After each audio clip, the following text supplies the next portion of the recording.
Back. I'm Graham. That's John. This is DawgsCentral Live. We are here on a Tuesday night, just like we were last week. Yay for consistency and predictability. Something we're trying to offer more of to you, our loyal listeners, viewers, and subscribers. Lots of interesting stuff going on. Georgia spring practice is rolling on. We're about at the halfway point, so feels like we're learning a little more day by day. Some injury news this week, and we have a load of awesome subscriber questions to get into here shortly. John, what's on your mind tonight? Is there anything interesting in the college football or Georgia sphere that you've been pondering lately? I've been pondering. What have I been pondering? No, man, I'm ready for G Day. I'm ready to see. You don't learn much at G Day. I think we can all acknowledge that. But I'm ready to just see some guys out there in pads, running up and down the field. Ready to test the tailgate, see what kind of reps we need to get in the off season to be tailgate ready by the fall. So that's always a good time at G Day. But yeah, in terms of pondering college football things, I've just been having a good time, just listening, learning, trying to see what's going on with this team. Yeah, for sure. Sorry, I just got very distracted by a Shane Beamer quote tweet of Big Game Boomer. I think it says quite a lot about you as a person if you're trying to use Big Game Boomer for self-promotion, but we'll hold that for later. No, the list that Shane Beamer has, so everyone's aware, the list that Shane Beamer has retweeted from Big Game Boomer says that South Carolina has better facilities than Clemson and Georgia. And among other programs, Texas. Yes, better. South Carolina has better facilities than Texas, ladies and gentlemen. Ohio State. Yeah. Anyway, welcome to a Tuesday night live. Clemson's got water slides and shit, man. I mean, there's no way. I'm sorry. No way. Did you see? All right, since we're already talking about Shane Beamer, I am curious. Did you see the video that went around of him? I believe it was on Bussin' with the Boys, a Barstool podcast, where he got asked, about fighting his fellow SEC coaches. Yes. Yeah. Yes. Where he actually said that there are some SEC coaches that he would like to fight. He did. Which was kind of like, I don't know. Yeah, I don't know what the rules are for SEC head coaches, but I feel like Greg Sankey, one of the things he probably doesn't want you to do is say that you would like to fight other SEC head coaches. Yeah. That's a bridge that even Jimbo and Nick didn't cross last offseason. This is wild. And then saying that he could take Sam Pittman, I think was like his big thing. Yeah, which we used to be neighbors, and he also said Sam Pittman could probably beat me in a beer drinking contest, which felt kind of like, like not said in a complimentary way. Which, I mean, I don't know. Think what you want, but like Sam Pittman's probably like, the number one just like dude you'd want to hang out with amongst all SEC coaches. Yes. So you can't come at Sam Pittman. And the other thing too is that because there was another section he was kind of asked to follow up, and he was like, yeah, I was talking to my wife this morning, and there's one coach that I really want to be looking across at as we're beating their ass in the fourth quarter kind of thing. And there's been a lot of speculation about who that is. I think it's Kirby. If you want to be honest, do you? Me to be honest, I think it's Mark Stoops. I think Mark Stoops made that comment at Media Day about wearing silly sunglasses, and like that was very targeted to. Yeah, it was very targeted to Shane Beamer, and then Shane Beamer, after they beat Kentucky, he got in the locker room and put on his sunglasses and danced and made a comment about Mark Stoops' comments. Yeah. But maybe I don't know. I have a hard time thinking it's Kirby, but maybe so. I mean, there's some I think I wrote about I did write Mhm. about this on the DawgsCentral subscribers forum prior to Mhm. the South Carolina game last year, but um, there's not exactly a good relationship between Beamer and Mhm. Smart, and due to some things that went down, Mhm. some failures of Mhm. duties that Beamer, I guess, didn't didn't always stay on top of Mhm. when he was an assistant at UGA. So yeah, I don't know. I also am kind of sitting there like, is Shane Beamer delusional enough to think that he's going to have a chance to be up, 17 on Georgia in the fourth quarter, grinding clock at any point in the No next, way. No 15 way. years? No way. I don't think so either. But No. No, yeah, I think it's I don't Mark know. Stoops. And what I will say, Hmm. I would love to see Shane Beamer try to climb that hill with Mark Stoops. Mark Stoops would beat the hell out of Shane Beamer. Mark I Stoops, mean, it would. yeah, that Youngstown, Ohio Ooh, DNA and Mark Stoops Iowa. not going to Yeah. let him get his ass beat on national television. I'm sorry. No. No. All right. I mean, it's nice that Let's talk Shane about. Beamer has time to, peruse Twitter and read Big Game Boomer lists since his dad is running his program for him. That must be a great luxury. I'd love to God. do that as well. Oh, we are off to Uh, a great start. A we're off and great running start. tonight, coming in hot. So on that note, would you like to take some subscriber questions? Let's do it. All right.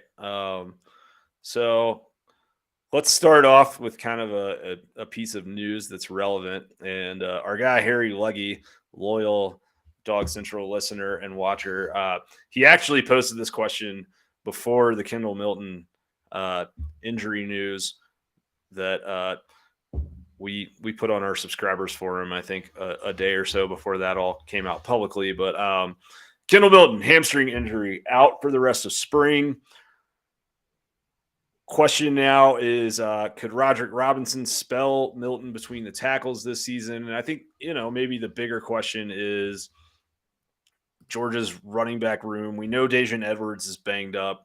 So, what does that depth look like right now? And, going into G Day, are we going to see a lot of passing? I think we probably will.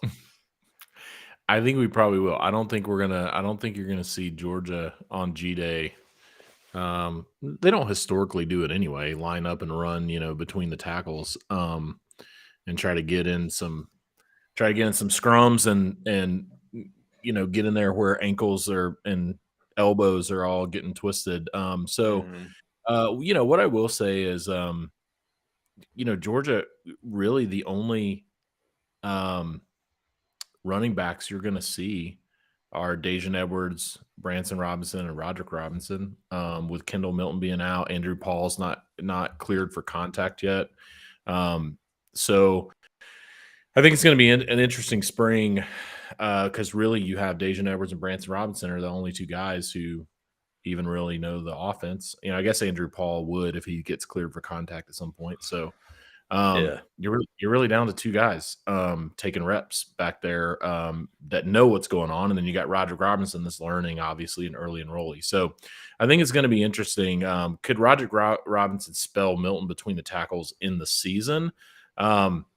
Man, it's hard. It's hard to say, right? Because you're at a place where this time last year, it was very difficult to even someone like Branson Robinson, who we've seen how good he is. It was very difficult for Mhm. him to get into what we would consider spelling a running back between the tackles. He got in garbage time, and he got in certain like key situations, but even a guy that was good as him, it's just hard as a true freshman. It's just so hard to get on that field in meaningful minutes at running back because you got to be able to pass protect, which means you got to understand all the formations, you got to understand all the motion, you got to understand all that stuff.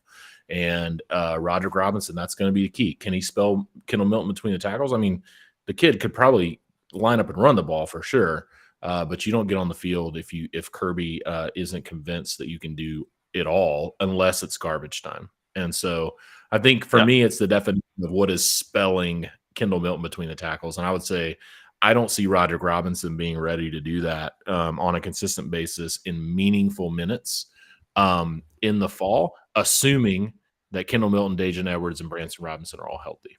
If they're all healthy, I think it's going to be a 3-back rotation. And maybe even Andrew Paul if he gets cleared for contact. I mean, Andrew Paul is going to be good if that kid can stay healthy. He's a guy that no one's talking about because he had that nasty injury and hasn't been cleared yet. But if he can get healthy and cleared, I mean, I think that guy's going to be fantastic too. Yeah, he was. They felt there was people that watched practices every day that at least told me they felt like he was the best freshman back that they had during fall camp last year. And considering what we've seen of Branson Robinson when he's played, that's pretty, high praise. I think with Paul, it's going to take some time for him to, I mean, he's not taking contact right now. Like I've been told he's moving well and he's getting back out there on the grass, and that's a good sign, because he's still 6 months off of an ACL injury, right? So, but we know I don't think we'll see exactly what he is from a full potential standpoint until 2024.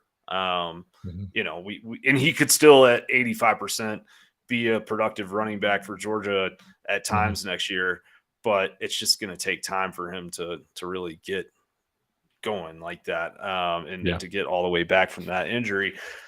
I think with Robinson, I'm very intrigued by Roderick Robinson because I don't know, being further out here in the direction of the West Coast, I've tried to make a point of getting to know Arizona and California recruiting, especially because Georgia, keeps going into places like Phoenix and Las Vegas and SoCal to recruit high-level prospects. And, in that process, I've gotten to chat with some people that have, been covering those areas for decades.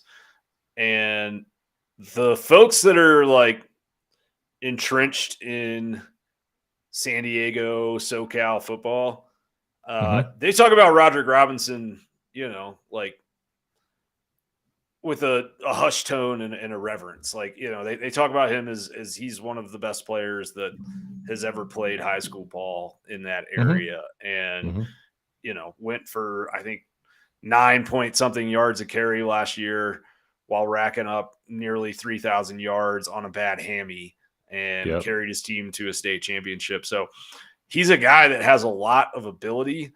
And the curious thing for Georgia right now, because, about the between the tackles part of this is I think Georgia's got an abundance of guys that can run between the tackles with, Branson's great between the tackles. Robinson has some of that style. We see Dejan kind of dip in there and disappear and squirt out on the other side of the line. I'm curious more who is going to be the guy that, Georgia likes to get out on the perimeter more in the mold of kind of Kenny McIntosh last year. And that might be Edwards as well. I don't know. And, Robinson, I don't know enough about him to say that he can't do that yet. I guess that's one area where G-Day will be informative. Like you said, we're not going to see a ton of pound the ball between the tackles types of plays that can get guys hurt. But I think we are going to at least, see what he looks like on a field with a bunch of high-level college defenders. So, yeah, I guess, time will tell on that, but I'm pumped up to see him because he's a prospect that I think is exciting. Yeah, agree. All right. So we have a interesting question here. How much internal pressure is there on Mike Bobo to achieve like Monken?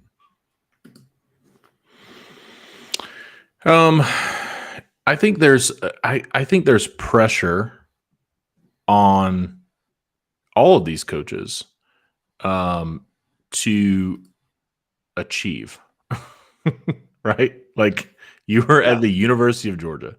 You are going for a three-peat for a national championship. That's something that hasn't been done since Minnesota in the 30s. The only time it's ever been done. And you have all of the pressures of, especially someone like Mike Bobo, you have all the pressures of like, this is, I don't want to say it's your last shot, but I think this is like your absolute best shot at reviving bringing your career from a place where, you went from a head coach to being let go to messing around at South Carolina and Auburn. And then now you're at a chance where have an opportunity to revive your career. So I think there's internal pressure on Bobo to achieve, period. Now, what does achievement look like? What does achievement look like for Mike Bobo? I don't know that it necessarily looks achievement for Mike Bobo looks like achievement for Todd Monken. I think it depends on how the personnel shakes out for this team as to what achievement looks like. I think, Todd Monken had a quarterback, had an offensive line, had two experienced running backs, had two freak tight ends, and had experience at the receiver position. And so he had all those coming back from a national championship team. And so now, I think putting it in perspective, I don't think there's much internal pressure on Mike Bobo to achieve like Todd Monken. I think there's pressure for Mike Bobo to achieve. Now, and what I mean by that is like, I don't think Mike Bobo, I don't think Kirby Smart is going to look at Mike Bobo and say, hey, you have to average 41 points a game, right? I don't think that's the case. I think he is going to look at Mike Bobo and say, hey, you've got to use this personnel to the best of our ability and figure out, how can we score, which is your job as an offensive coordinator. And I think that's really where the focus is going to be. I don't think there's going to be all that to say. Internally at Georgia, I don't think there is going to be comparison between Mike Bobo and Todd Monken. I don't think Kirby Smart is going to look at, well, this is what Todd Monken did. I think what he's going to look at is this was the production that we got from Brock Bowers last year. This was the, kind of the production we got from this offensive line. This is the production we got from receivers and the production that receivers coming in from the transfer portal achieved at their other school. And it's all going to be about production for personnel and how that translates into scoring points, I think is what he's going to be, where the pressure is going to be. Yeah, I agree. I mean, I think, no one's going to put more pressure on Mike Bobo than Mike Bobo is going to put on himself, right? I do think that, look, I mean, we've seen Kirby Smart pull the ripcord, right, on an internal promotion if it didn't go well. And so I guess if the question is, if Georgia's offense is less than the sum of its parts in 2023, is that, could that cost Mike Bobo his job? Absolutely. But that is the case for every position coach and coordinator, that's at Georgia right now. And for that matter, that's, at a high level Power 5 program like Georgia. So yeah, there's pressure that comes with the job. There's pressure with getting paid, 7 figures to call plays. Like that is all part of you are an SEC offensive coordinator that has to go up against defenses across the SEC. That's the pressure. Yeah, exactly. And I think that, you got to also realize that, what Mike Bobo is going to do next year. Like I saw some stuff on Twitter last week with people. There was a quote from Brock Bowers where he was like, Mike Bobo's already putting some different play calls in or whatever. And people were freaking out. Right. And it was like, oh no, like he can't touch the playbook that Monken left. And the reality is that there's a lot of plays that are in the Georgia offense playbook that Georgia, was not repping last year because Georgia had 2 monster tight ends that they designed and built their entire offense around. So schematically it has to look different. And I think that everyone needs to remember that as we move into the season, but also that Todd Monken, if you look at kind of his philosophy of offense, it was be physical at the line of scrimmage, be explosive on the outside, protect the football. Mike Bobo, I think, understands those assignments really well. We know he understands the physicality. I think he respects the football. The question for me is just going to be when it's, when you have, get the ball back down 6 against Ohio State with a couple minutes on the clock and you got to go 75 yards and you're in a hurry up mode and you've got the opposition on their heels. Is he pulling the right cards? And I think that's a time will tell. And I think the reality is also that the play call is only as good as the execution of the players that are running it. And if Mike Bobo is successful, it will be because Georgia is able to make a smooth transition from Stetson Bennett to Carson Beck or Brock Vandegrift or Gunnar Stockton. Yeah, I agree with that. Sweet. Where do we want to go next? Let's see here. Okay.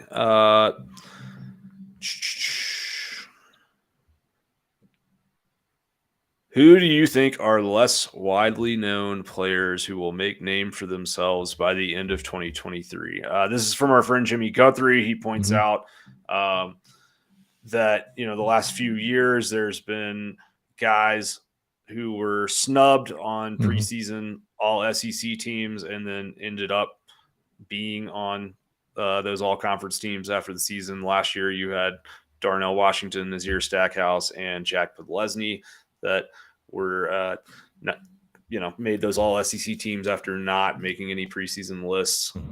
Who do you think might be a guy that is flying under the radar right now that has an impact in 2023? I don't know that he's flying under the radar necessarily, but I think Dalen Everett is going to be one of those guys that I think is. I think we got a little taste of him at times last year. I think he's going to be a guy that by the end of 2023 is definitely going to make a name for himself. I also would keep an eye. I think everyone's high on Michael Williams. I would keep maybe a bigger eye on Kamari Lassiter. I think Kamari Lassiter is a guy that, if you're talking about all SEC type players, guys who may not show up on a list as all SEC at the beginning of the year, but might show up on all SEC at the end of the year. I think those are two guys that you could look at. I also think, assuming he gets back healthy, I think Jalon Walker is another one that you definitely. I think that kid is going to be really, really good. And I agree with that one. As soon as he's back healthy, I think that's probably, if I had to put them in order, I would probably say Jalon Walker, Kamari Lassiter, Dalen Everett would probably be the three I'd keep an eye on. Yeah, I think those are all great picks. There's some freshmen that I think could make a big impact for Georgia this year. I think the biggest two for me would be, or actually I'll say three, Damon Wilson off the edge, Jamal Jarrett in the middle of the line, and Jordan Hall in the middle of the line. Yeah. Those are three guys that it is already apparent in spring practice that they've got the stuff. Whatever the stuff is, however you want to define it, those dudes got the stuff. I think when you look at the offensive side of the ball, it gets kind of interesting to there's a lot of talent that's going to have to kind of filter down into who plays where.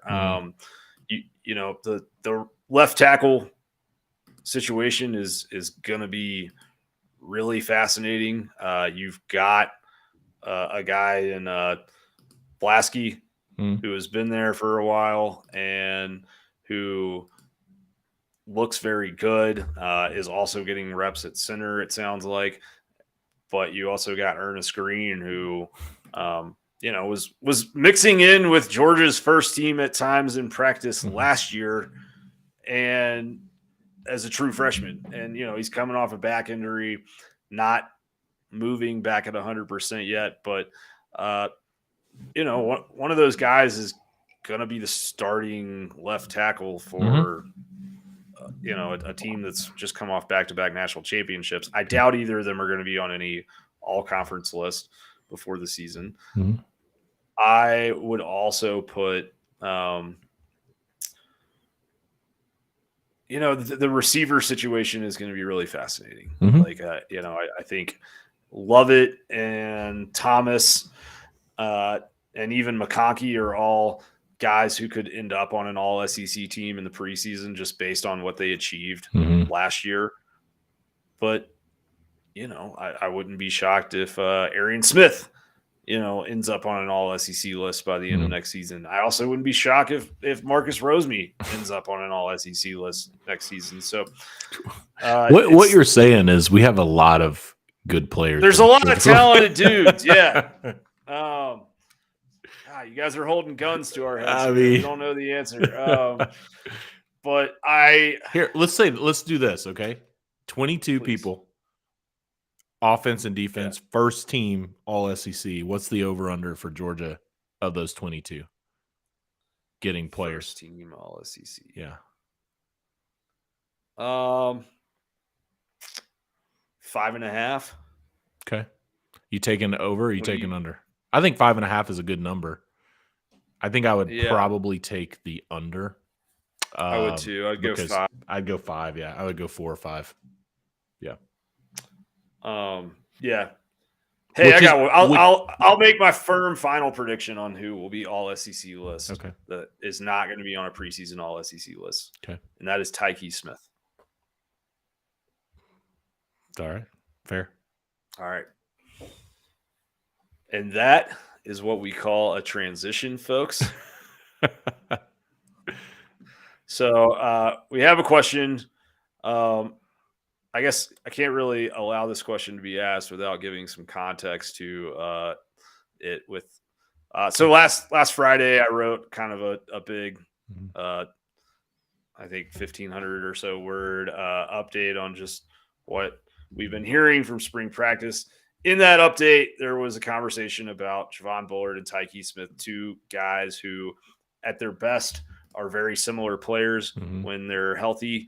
And there is a possibility, let's say, that you could see one of those guys starting at the star position that Bullard played at for Georgia last year. And then you could see the other one starting at the strong safety position that Christopher Smith is no longer in.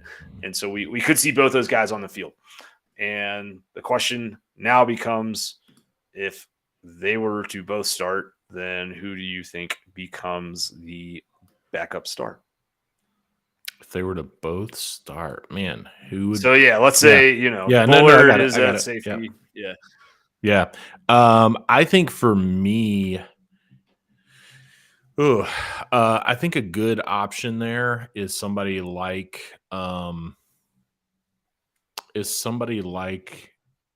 Ja'Cory Thomas, maybe. I think that's probably a good candidate. I mean, Smoke Bowie could potentially be that guy, depending on how well he transitions into the Georgia defense. Those would be my top two, probably. Yeah, Smoke is a guy that. Well, we actually have a question from Charlie Weston asking how Smoke Bowie looks. So, Charlie, Smoke Bowie looks very athletic and good. He looks the part. Yeah. That's someone that already I think people are like, yeah, that dude can play. Like, he's the real deal. Don't be surprised if he ends up as one of our starting DBs. I think if that's, I wouldn't be shocked to see Humphrey. Yeah. In that starter role. I think you gave two good answers already. Yeah. But yeah, Julian Humphrey's talented, man. Yeah. And it's a great he's one. in the battle at boundary corner, but he's a guy that coming out, felt like he could play kind of more in the middle of the field as a safety, rangy. He's got enough ability to change direction quickly. It's just a question of, does he have that dog in him, so to speak, against the run? Because that's really what we're talking about here is those guys who can come and basically play the run like a linebacker, but they can cover, a twitchy slot receiver as well. Yeah. Sweet. 2 birds with one stone. Love to see it.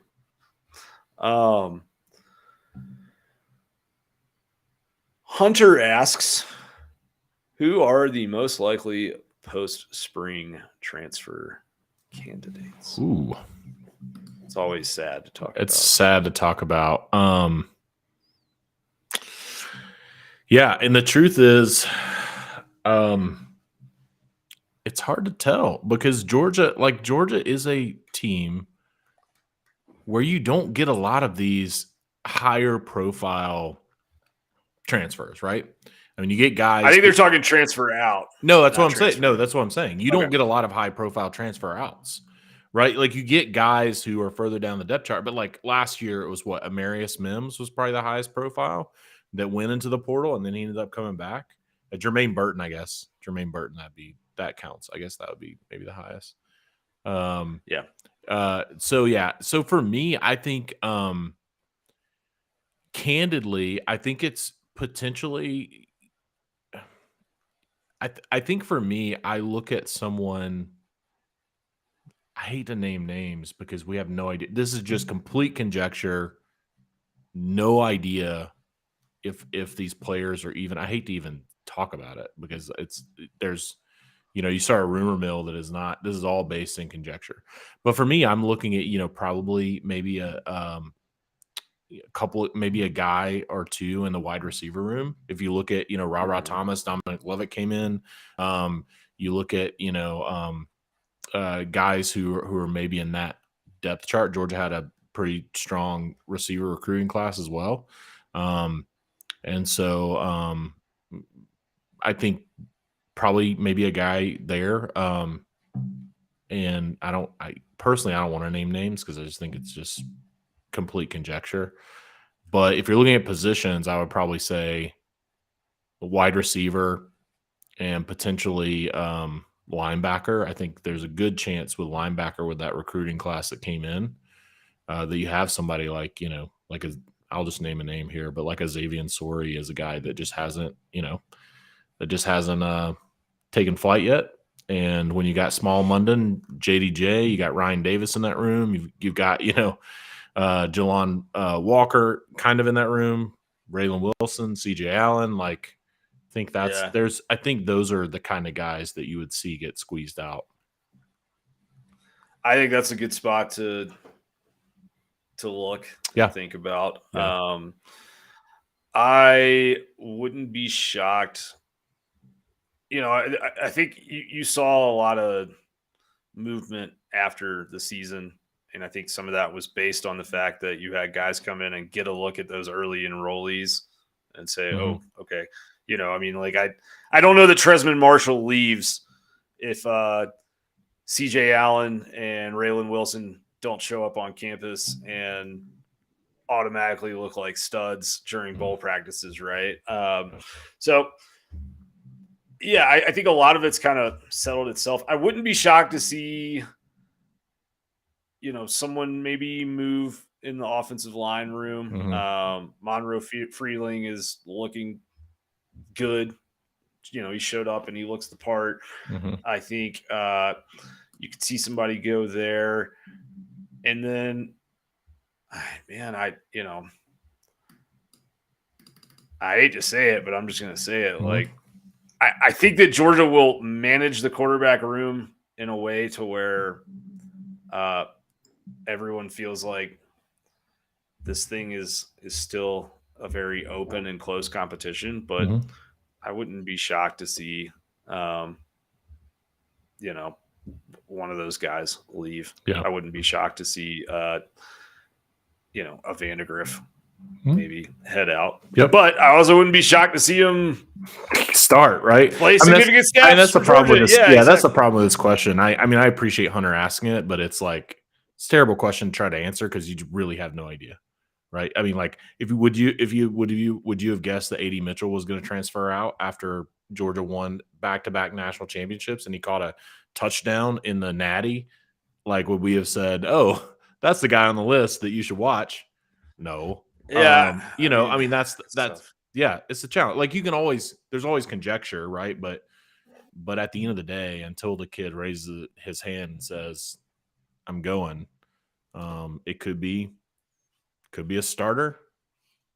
You know, that somebody, like I said, Well, that and yeah, NIL is, it's a thing, yeah, right? And it creates more potential for kind of big, shocking transfers. yeah, So yeah. I won't be surprised regardless of what happens, but I think that Georgia, there were some guys that I think UGA felt like might wait until after the spring and kind of Mhm, see where they fit mhm, before transferring, that went ahead and transferred after the season this year.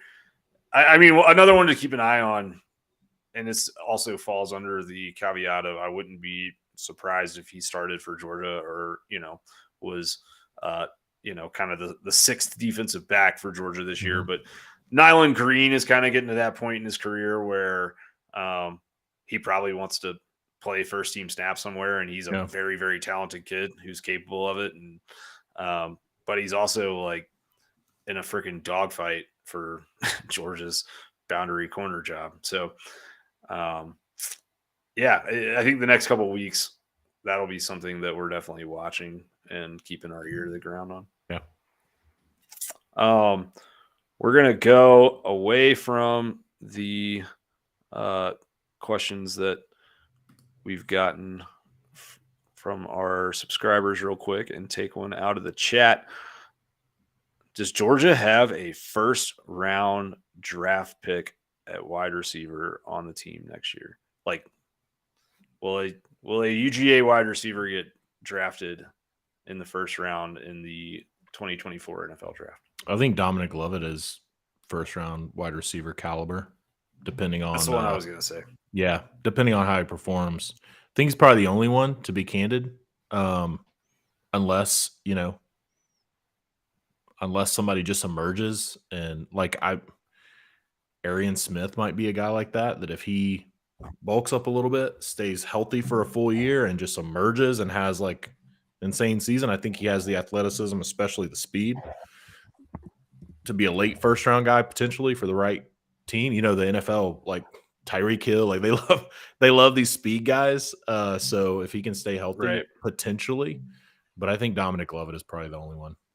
Yeah, is Brock a wide receiver? Jeffrey Bailey. Yeah. It's a fair question. It's a Yeah. I fair mean, Brock question. Bowers is probably not probably, he's a top 10 pick. So, you know, I don't know. He does flex out and play wide receiver at times.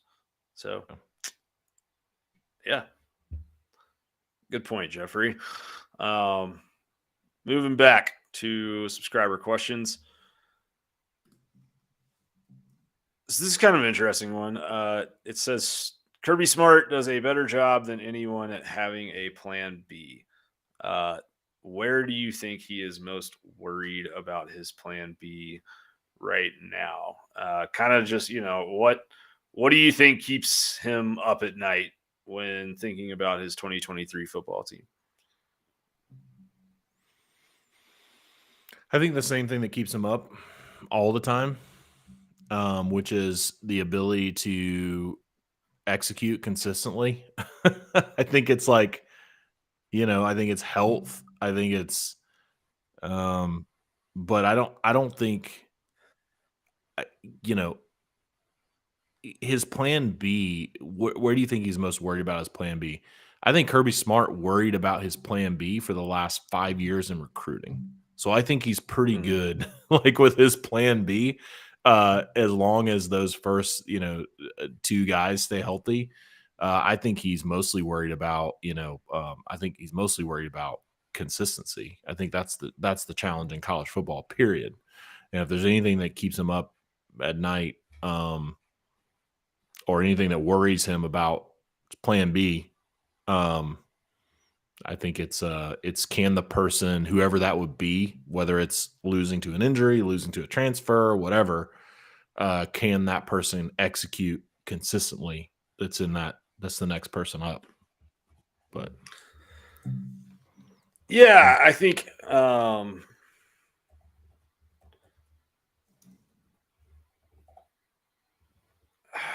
I hate to say it, but I think it's quarterbacks. yeah, I do. I mean, I think that's just the big question. And I don't know that it's necessarily an ability question. It's not an ability question, in my personal opinion. I think it is a consistency / leadership question. yeah. Just kind of who kind of emerges as that alpha dog, and do they show up the same way every single day? Like we've seen Carson Beck do really nice things when we've seen him play football. We saw him throw, I think, 6 passes against South Carolina and 11 against Vanderbilt. And they looked good. He threw some good passes. It's just what does it look like when he, has a half where there's a couple turnovers maybe and things aren't going well. It's just, what does he look like if Georgia has a game like they had at Missouri last year? Because those games seem to happen once or twice a year for teams. And it's really about the consistency and the belief that has kind of separated Georgia. I think, just the ability to continue swinging regardless of score. That's what I'd be worried about if I was him, but I'm not. I'm glad I'm not. Let him worry about it. I guess he gets paid $12 million a year to worry about it. So I think I'd be willing to do for a couple seasons. I think so too. I'll do that for a couple of years and go take it to the lake. Rank Kirby's UGA teams from best to worst. So I think let's do this as a group exercise here. Okay. I mean, I think we all agree 2016 is the worst. It's the worst. Yep. It's the worst. And then would you put the second worst team as 2019 or 2020? Like 2019 won an SEC East title, but they were anemic on offense. Yeah, I think it's 20. I think that it's hard, right? Because I think the 2020 team was pretty. I think the 2020 team benefited from some of it was a full SEC slate, but I think it benefited from some of the dynamics of that season, to be candid. Right? Like I think, but I will say I'm going to say 2019. 2019 had had much better defense than the 2020 team that just got absolutely torched by Alabama in Tuscaloosa. That 2020 team. But I do think if you had a different play caller, and maybe if you had a little bit more health at wide receiver, that 2019 team would have cleared 2020, but you didn't. So I'm gonna say 2019 was worse than 2020. Yeah, I think I agree with you. I mean, 2020, Georgia was it 2020? Yeah, 2020 Georgia was up 14-0 on Florida before Stetson Bennett got hurt. I think we would have. They were up at the half on Alabama. Yeah. I think that team was better than 2019, personally. I do too. I just think the quarterback room, between injuries and it's really funny, man. I mean, don't get me wrong. I've written a lot of really reverent stuff about Todd Monken, but Mm. the dude started Dewan Mathis for his first career game as Georgia's offensive coordinator. It's kind of wild to think back on. Yeah. Okay. So here's my take that you're gonna hate it. You're gonna abhor it. I think the 2018 Georgia team was better than the 2017 Georgia team. Explain. I think just from like a net yards per play standpoint, that team was, I think a 2 or right at a 2, which is sort of your benchmark for national title caliber / CFP.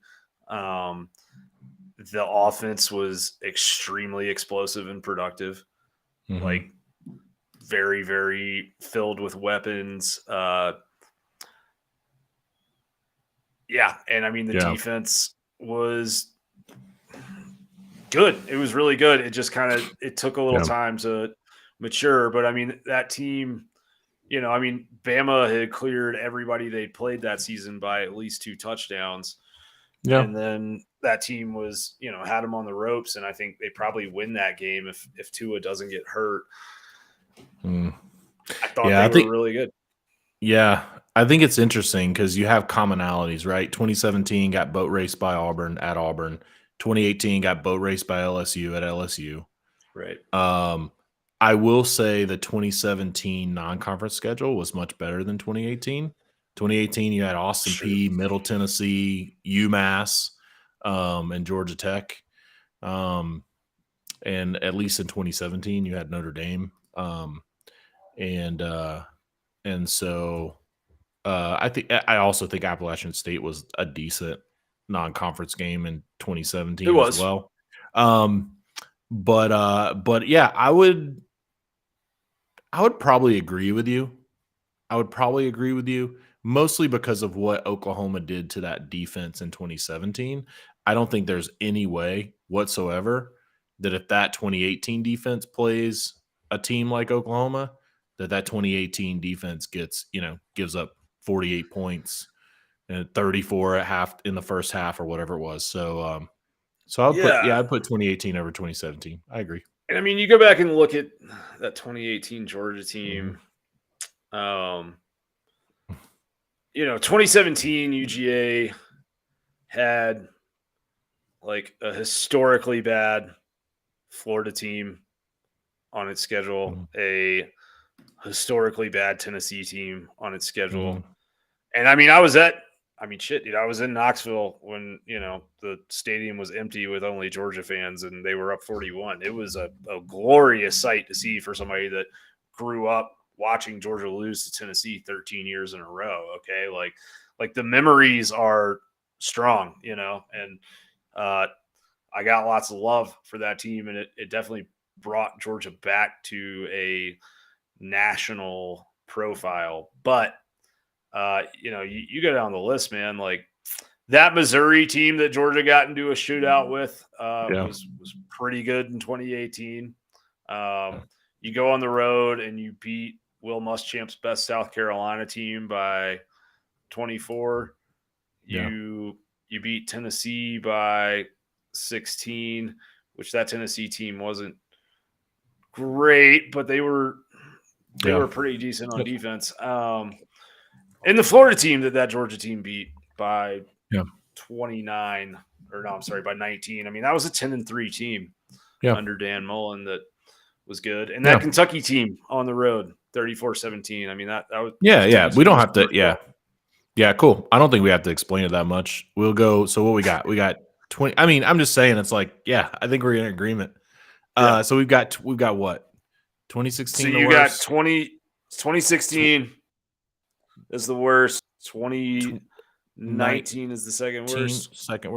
2020 is the third. 2018 is the fourth. So the question is, 2017 is the fourth. 2017 is the fourth. 2018 is and then 2018 is the fifth. So now you're down to 21, 22. Yep. I think better? 21 is better than 22. Yep. And the reason I say that is I do think I think some of the stuff that Georgia did, we talked about it, right? The SEC championship was the one blemish. We understand. I mean, I think some of us understand when we talked about it ad nauseum why that actually happened. And so I think that defense, coupled with the ability of that offense to actually, I guess if, the way I look at it is I think 2021, I think Georgia's offense matured a lot in 2022, but I also think that maturity was a consequence of some of the stuff that they went through in 2021. And I think it's so hard, right? But if you pull both of them out after the end of each season and played, let's think about some inception shit and played them.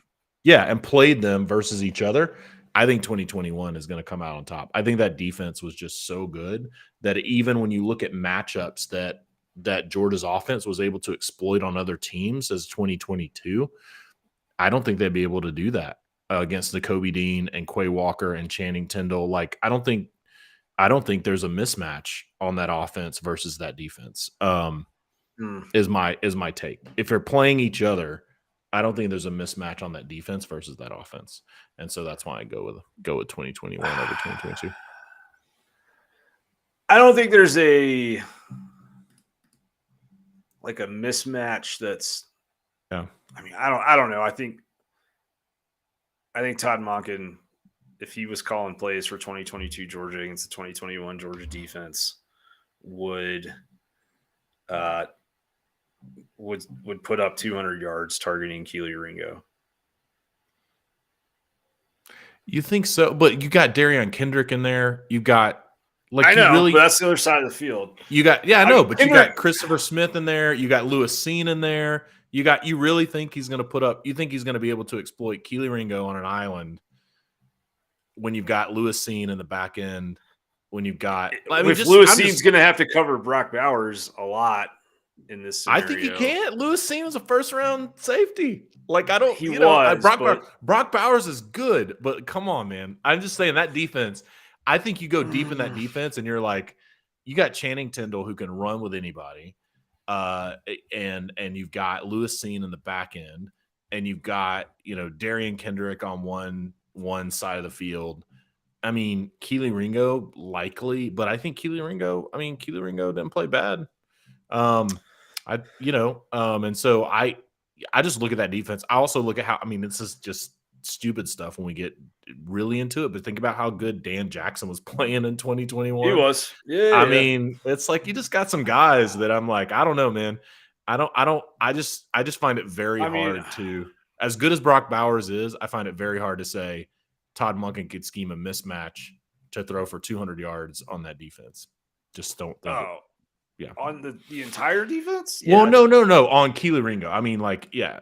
Yeah, I do. I think that Ladd is the exact type of wide receiver that Keely Ringo is struggles with. The shiftiness, and I think Monken would line up with two tight end sets and try to pound the ball and then, hit a play action shot on a double move to McConkey over Ringo. It's a good question. I give 2022 the benefit of the doubt because of because of the offense. That offense was so good. And I think the reality is that 2021 Georgia, if they had gotten into a situation like 2022 Georgia did against Ohio State in the college football playoff, I don't think they could have dug out of that hole. I don't think they had enough firepower offensively. I don't think this is my whole take on it. Okay, is that they wouldn't get in that situation? We move on. Not versus 2022 Georgia. They wouldn't get in that situation. And if you're comparing team to team, I don't think the 2021 Georgia defense is getting in that situation against the 2022 Georgia offense. I just don't think they are. Now, Fair enough. Wrong, but that's my take. So sounds like we agree, except for the top. Yeah. So we'll go with yours okay. first. So 2022, 2021, 2018, 2017, 2020, 2019, 2016. Bam. Nice. Kirby Smarts' second worst team won an SEC East championship and amazing 11 games, I think. Amazing. Yeah. Good times. That's pretty wild. Okay, that was a fun question. A couple more before we wrap up.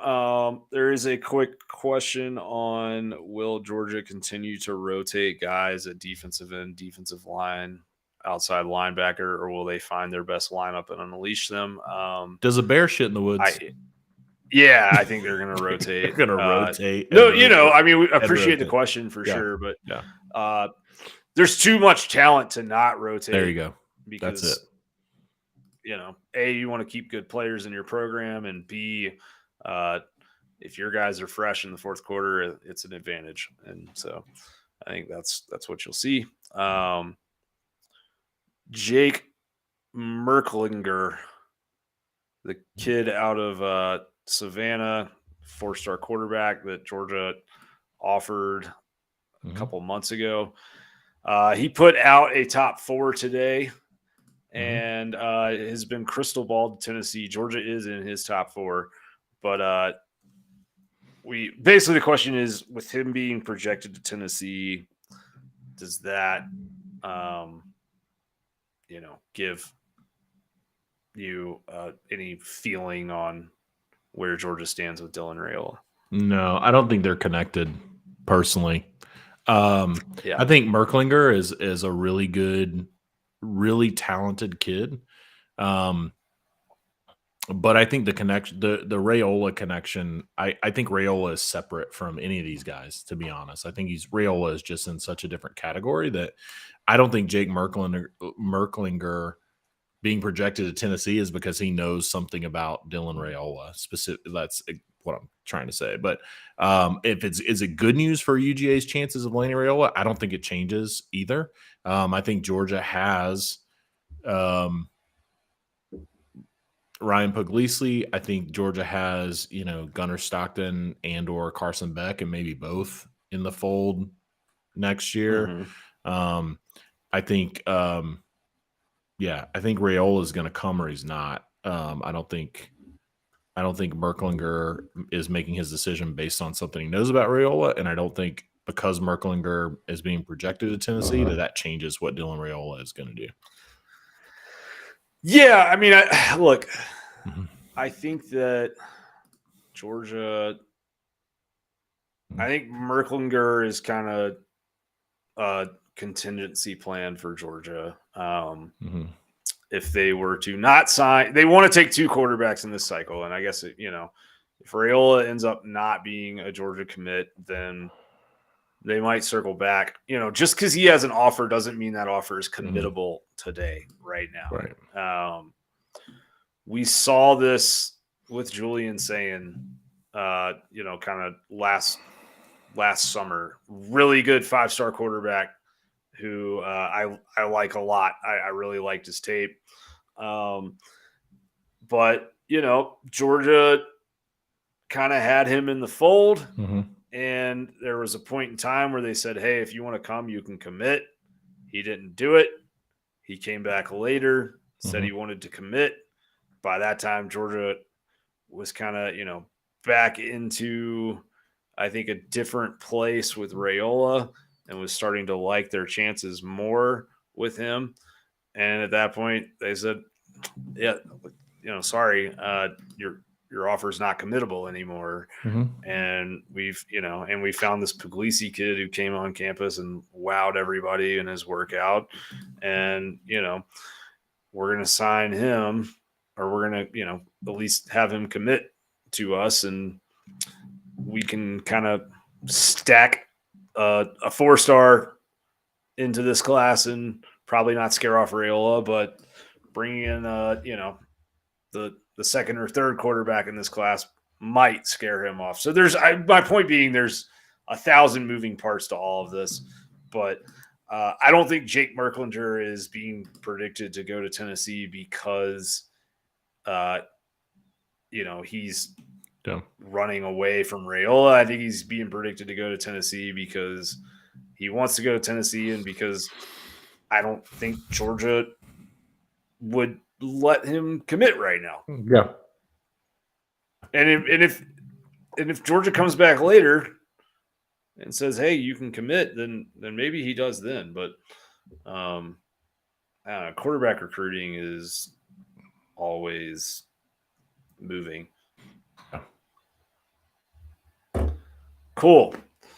All right, John, is there any other thoughts you would like to share? Insights, wisdom? Yeah, I want to clear up a couple things. Aiden in the YouTube chat said, "What about Brock Vandegrift?" Y'all skipped over his name. I said Brock Vandegrift and or Gunnar Stockton next year. But yeah, I think definitely. I mean, Brock Vandegrift is in the fold until he's not, and so I think that I think that doesn't have a necessarily a bearing on Rail's decision either. By the way, I also don't think. I think to Graham's point, I think Merklinger has just. It's just Georgia probably wouldn't let him commit right now. And also, he hasn't committed to Tennessee. It's just a crystal ball. And Lord knows, Dylan Raiola's crystal balls have changed every time he's gone to visit somewhere. And so it's just a projection. But for me, I think, parting thoughts, G-Day's 17 days away. I don't think we're going to learn very much. I think we're going to learn a lot after G-Day. I think when you get into transfer portal season, when you get into a lot of that, stuff, I think that's when you start really understanding where players are, because coaches are going to meet with them after spring, talk about where they are in the pecking order, and they're going to make decisions on whether they're going to stay or not. And so I'm excited to see all that shake out. And, Georgia – at this level, I think, everybody wants to know, is this team going to be as good as last year's? Is this team going to be national championship contention, whatever? I think this team is absolutely going to be a national championship contention. I think Las Vegas thinks so as well. But I do think this team is going to be very different. I think we talked a lot about, tonight, used a lot of players' names, talked a lot about positions. I think this team is going to be very different than last year's team. And so I'm excited to see it. And I can't wait for Gita to get here. Yeah.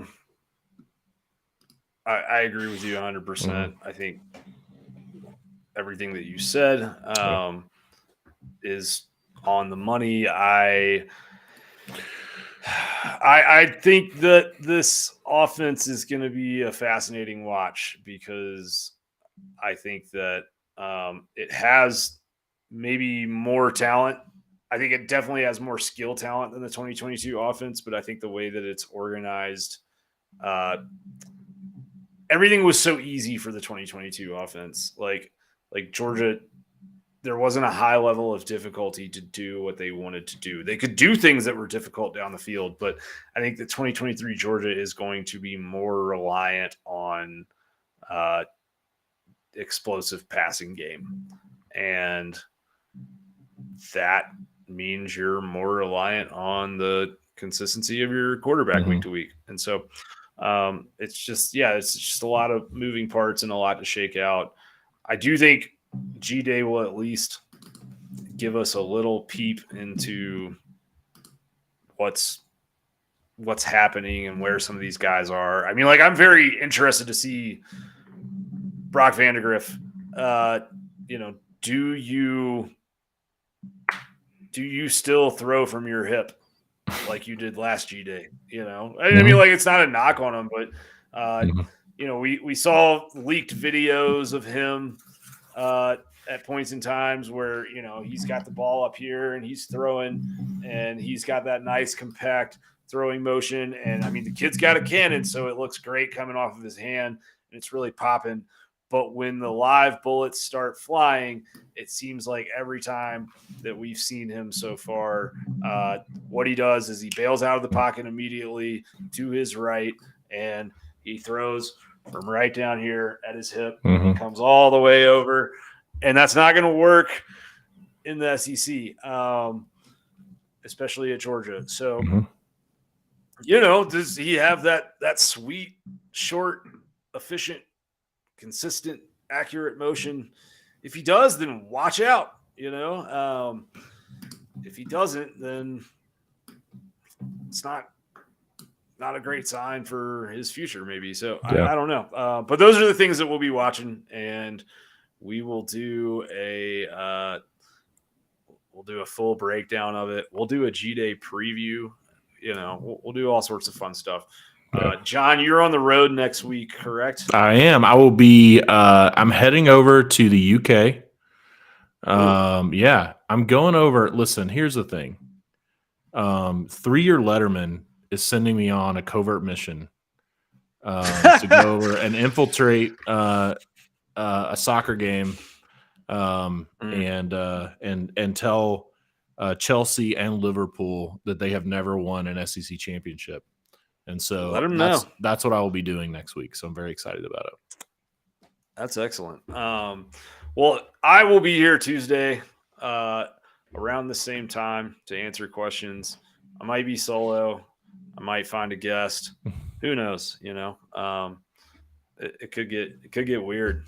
It could be interesting. I might we'll do something. We'll see. I may not be able to stay away. I might be dialing in at 1:00 in the morning. Oh, I'd love that. The pond. We'll see what happens. Yeah.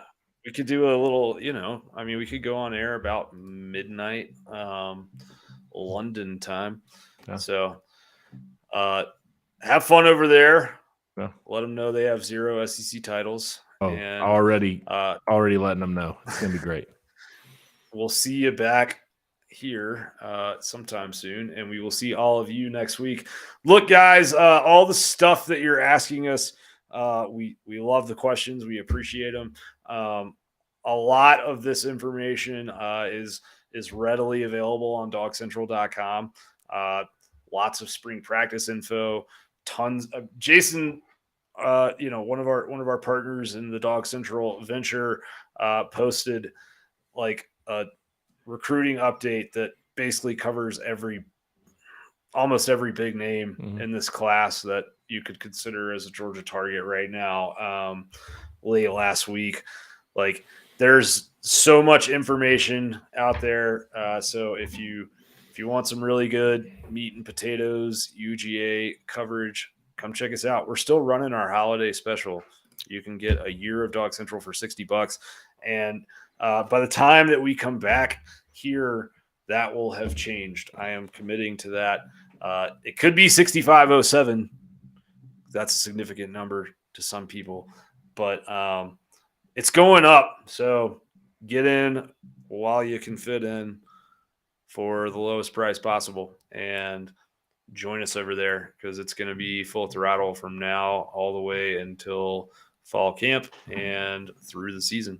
Yeah. So we hope to see you on DawgsCentral.com, and we thank you for joining us tonight. John, thank you for joining. And go follow John on Twitter at JohnTweetSports because he's a great Twitter follow, and he will inspire you to make fun of rivals. Wear a helmet if you're going to follow me on Twitter. Bring your safety gear. It's a good time.